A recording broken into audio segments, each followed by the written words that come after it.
Good morning friends.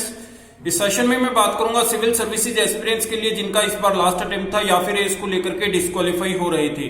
तो guys इस regarding जैसा कि लास्ट टाइम हम डीओपीटी गए थे और डीओपीटी में जाने के बाद जो डॉक्टर जितेंद्र सर है वो हमसे नहीं मिल पाए, कारण कि डॉक्टर जितेंद्र सर वहां पर नहीं थे और वो जम्मू एंड कश्मीर गए हुए थे इलेक्शंस के रिगार्डिंग। तो इस बार जो हमारा प्लान है डॉक्टर जितेंद्र सर से मिलने का, वो किस तरीके से हम कर रहे हैं उसे, तो वो मैं आपको अपडेट दे रहा हूं इस समय। और डॉक्टर जितेंद्र सर के जैसे पीए से मेरी 2 बार बात हो चुकी है, तो मोस्ट प्रोबेबली इस वीक के एंड तक डॉक्टर जितेंद्र सर दिल्ली में आ जाएंगे और उनके यहाँ पर पहुंचने के बाद हमारा जो प्लान है डीओपीटी में हम या तो उनसे मिल सकते हैं या फिर उनके रेजिडेंस पर जा सकते हैं हम, जो कि कुशक रोड 4 पर उनका रेजिडेंशियल एड्रेस है। तो इस रिगार्डिंग कल मेरी बात हुई है अभिषेक सर से, जो कि एक ग्रुप के एडमिन है, और उन्होंने हमें एक एश्योरेंस दिया है कि अगर हम दिल्ली जाते हैं और उनके डीओपीटी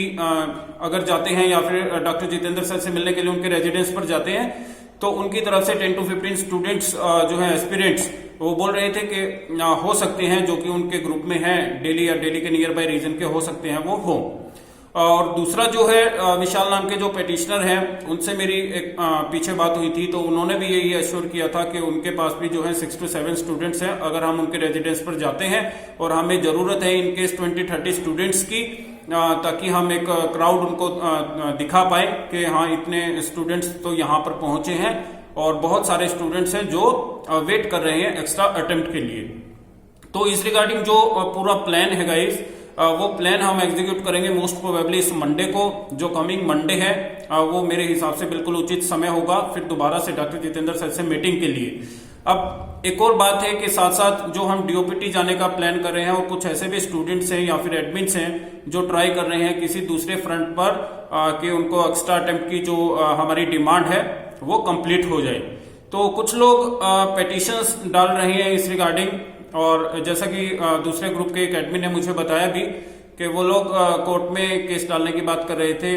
तो इस रिगार्डिंग उनकी हियरिंग भी हो सकती है इन नेक्स्ट 2 to 3 डेज। वो हियरिंग उनका समय वो बता रहे थे कि आ चुका है, और फाइनल कोर्ट के अंदर जो है ये केस डालने की वो बात कर रहे थे। बट इतना जरूर है कि केस बिल्कुल सेम एग्जैक्ट जो हमारा जो पहले केस डाला था उस एग्जैक्ट ग्राउंड पर केस इस बार नहीं लगाया जा सकता। तो केस का जो ग्राउंड है, मतलब किस बिहाफ पर आप केस लगा रहे हैं, तो उसको चेंज करना होगा। तो ये वर्क जो है वो लॉयर को पता होता है, तो वो लॉयर उस हिसाब से उसको केस को मैनेज भी करेंगे। तो इनकी मीटिंग भी होनी है, जो भी लॉयर इन्होंने किया है, चाहे वो मुकुल रोहतगी हैं या फिर कोई और हैं, तो जिस भी हिसाब से वो अपना कंसर्न्स फॉरवर्ड कर रहे हैं, तो it is also good, there is nothing bad in this. अगर वो अपनी आवाज को, जैसे कि पेटिशनर्स के थ्रू ही हम पहले भी जो है कोर्ट में हमारा केस गया था और इस बार भी अगर जा रहा है, तो इसमें कोई हमें कोई प्रॉब्लम नहीं है, किसी को भी कोई प्रॉब्लम नहीं है गाइस, क्योंकि we all are aspirants finally, and it is our common cause. अगर अटेम्प्ट मिलेगा तो सभी को मिलेगा, अगर नहीं मिलेगा तो किसी को भी नहीं मिलेगा। तो फाइनल जो भी कोशिशें जा रही हैं, जिस भी फ्रंट पर वो कर रहे हैं, चाहे डीओपीटी में जा रहे हैं या कोर्ट में जा रहे हैं या फिर किसी और माध्यम से अपनी बात को वहां तक पहुंचा रहे हैं, तो आई सैल्यूट ऑल दीज गाइज कि आप सभी अच्छा वर्क कर रहे हैं। और इस रिगार्डिंग अगर आपको हमारी किसी भी तरीके से हेल्प की जरूरत होती है, तो हम हमेशा के लिए तैयार हैं, हमेशा से ही तैयार हैं, और जितने भी एस्पिरेंट्स हैं वो सभी तैयार हैं इनफैक्ट। तो बट इतना जरूर कहूंगा कि जो भी प्लान होता है, कोई भी किसी भी फ्रंट पर अगर आप हमारी हेल्प चाहते हैं, तो उस चीज को थोड़ा सा क्लियर रखिए, थोड़ा सा उसको ट्रांसपेरेंट रखें, ताकि सभी को ये पता रहे कि हम क्या कर रहे हैं। एटलीस्ट वो जो है 2 या 3 लोगों के बीच में वो प्लान ठीक है आप बना लेते हैं, बट जब एग्जीक्यूट करने की बात आती है तो सभी को पता रहे कि आप क्या कर रहे हैं। तो उसी चीज में सिर्फ इतना ही मैं कहना चाह रहा था कि हम लोग आपकी हेल्प के लिए, या फिर आपको हमें हम अगर डीओपीटी जाते हैं या फिर किसी और दूसरे माध्यम से अगर उनसे मिलने की कोशिश करते हैं, तो आपकी तरफ से भी अगर कोई एश्योरेंस हमें दी जा रही है, तो हम उसका भी जो है वेलकम करते हैं कि हमारा ये निजी कोज तो है नहीं, सभी का जो है कॉमन कोज है, तो हम सब लोग इस एक्स्ट्रा अटेम्प्ट की डिमांड को उठाए हुए हैं। और बस इतना है कि ये एक्स्ट्रा अटेम्प्ट हमें जो नोटिफिकेशन में एश्योरेंस दिया गया था, नोटिफिकेशन से थोड़ा सा पहले मिल जाए, पहले इसके बारे में एश्योर किया जाए यूपीएससी की तरफ से, जो है सर्कुलर या फिर कोई नोटिफिकेशंस या फिर किसी और माध्यम से वो हमें एश्योर करें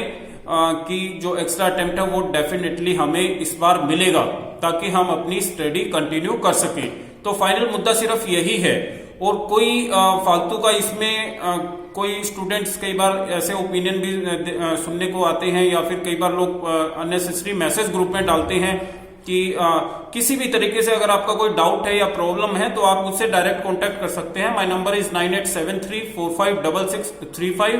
और मुझे कोई भी किसी तरीके की आपत्ति नहीं है। आप जो भी आपका कोई भी प्रॉब्लम्स या डाउट्स इस रिगार्डिंग अगर आपका आता है तो आप डायरेक्ट कांटेक्ट करें, बजाय कि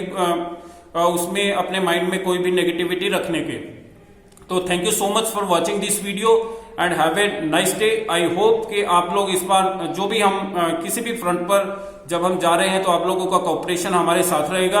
और इस बार डेफिनेटली हम डॉक्टर जितेंद्र सर से मिलकर के अपनी जो बात पहुंचाने की बात कर रहे हैं वो डेफिनेटली हमें आंसर मिलेगा इस बार।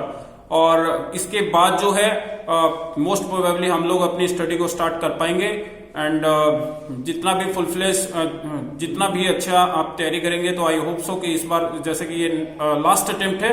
तो कुछ स्टूडेंट ऐसे डेफिनेटली रहेंगे जो इस बार में निकाल जाएंगे, और अपने अंतिम प्रयास में एटलीस्ट हमें कोई फाइनल ये डाउट नहीं रहेगा कि हम लोग स्टडी नहीं कर पाए थे, कोरोना था या किसी और वजह से। तो वो जो हमारी जो भ्रांति है, जो हमारे डाउट्स हैं, वो सब क्लियर रहेंगे। And thank you so much for watching this video. Have a nice day.